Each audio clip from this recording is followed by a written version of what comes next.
Gagawin ko muna yung marinade nitong daing. Ilalagay ko na tong suka, asin,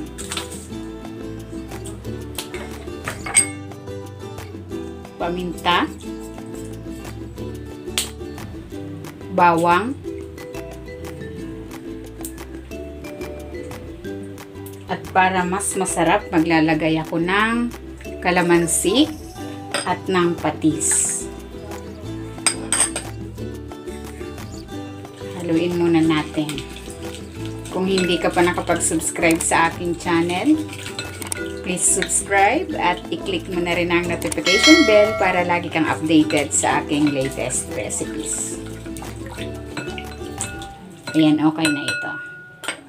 Ibababad ko na dito yung daing na bangos. Meron ako ditong 3 piraso.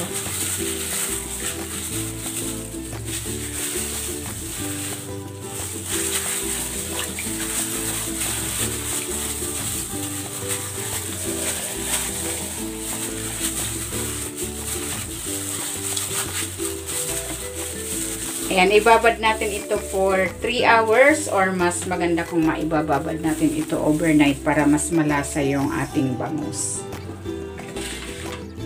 Ayan, nagpainit na ako ng mantika. Ipiprito na natin tong daing.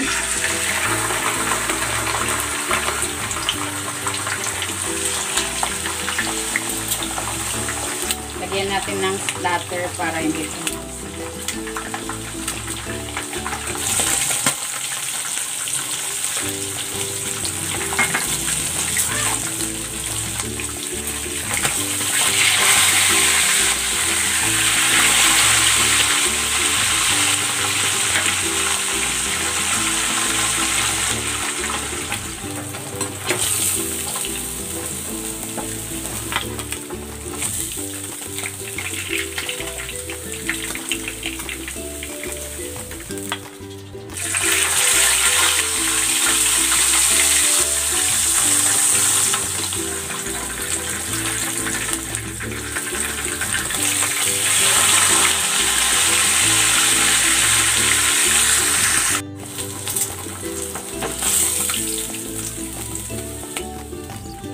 Eto na, ready na itong ating daing na bangus. At naghiwa din ako ng itlog na maalat, kamatis at sibuyas.